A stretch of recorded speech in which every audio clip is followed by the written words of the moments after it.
BNP যদি আওয়ামী লীগের পথে, পুরনো স্বৈরাচারের পথে এই দেশকে এগিয়ে নিয়ে যেতে চায়, তাহলে বাংলাদেশের জনগণ আবারও রুখে দাঁড়াবে, বাংলাদেশের তরুণ সমাজ আবারও রুখে দাঁড়াবে, বাংলাদেশের জুলাই গণঅভ্যুত্থানে অংশগ্রহণকারী প্রত্যেকটি ছাত্র জনতা আবারও রাজপথে দাঁড়াতে বাধ্য হবে। কৃষক কার্ড, ফ্যামিলি কার্ড দিতে দিতেই বিএনপির তেল ফুরিয়ে গিয়েছে। মুক্তিকামী জনগণ প্রতিজ্ঞা নিয়েছিল বাংলাদেশে নতুন করে কোনো স্বৈরতন্ত্র এই দেশে ফেরত আসতে দেওয়া হবে না। সেই প্রতিজ্ঞা থেকেই বাংলাদেশের সংস্কারের কার্যক্রম শুরু হয়। 5ই আগস্টের পর থেকেই প্রতি পদে পদে বিএনপি, তৎকালীন বিএনপি সেই সংস্কার কার্যক্রমে বাধা দিয়ে এসেছিল। একটা পর্যায়ে তারা বাধ্য হয়ে ঐক্যমত কমিশনে আসে, কিন্তু ঐক্যমত কমিশনে এসেও প্রত্যেকটা গুরুত্বপূর্ণ সংস্কারে তারা নোট অফ ডিসেন্ট, অর্থাৎ তাদের বাধা, তাদের অসম্মতি তারা জানিয়ে এসেছে।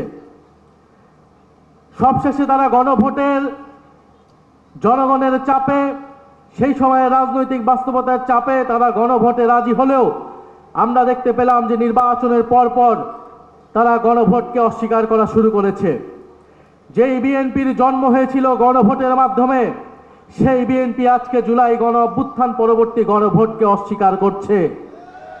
পারতপক্ষে বিএনপি তার অস্তিত্বকেই অস্বীকার করতে শুরু করে দিয়েছে।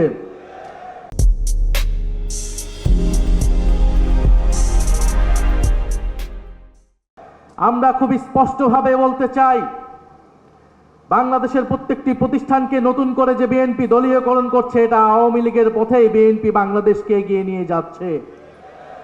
বিএনপি যদি আওয়ামী লীগের পথে, পুরনো স্বৈরাচারের পথে এই দেশকে এগিয়ে নিয়ে যেতে চায়, তাহলে বাংলাদেশের জনগণ আবারও রুখে দাঁড়াবে, বাংলাদেশের তরুণ সমাজ আবারও রুখে দাঁড়াবে, বাংলাদেশের জুলাই গণঅভ্যুত্থানে অংশগ্রহণকারী প্রত্যেকটি ছাত্র জনতা আবারও রাজপথে দাঁড়াতে বাধ্য হবে।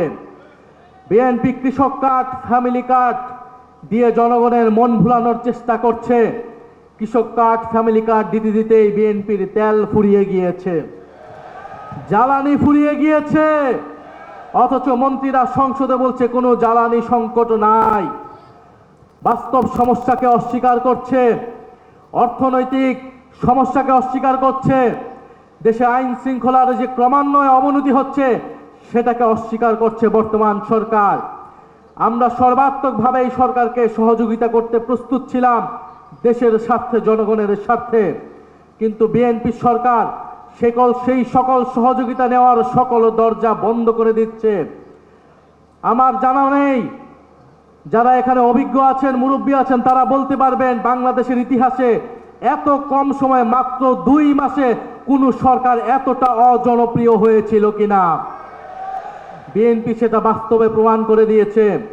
এই সরকার 2 মাসে যতটা অজনপ্রিয় হয়েছে, আমরা জানি না আগামী 6 মাসে তার পরিণতি কি হবে, তার অবস্থান কি হবে। আমরা দেশে কোনো অস্থিতিশীলতা চাই না।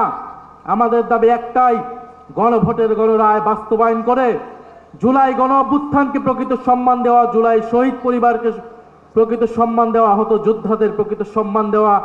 আমরা সেটার জন্য রাজপথে আছি, সংসদে আছি। ইনশাআল্লাহ আমরা ঐক্যবদ্ধভাবে আমাদের সে দাবি আদায় করে ছাড়বো ইনশাআল্লাহ। আসসালামু আলাইকুম।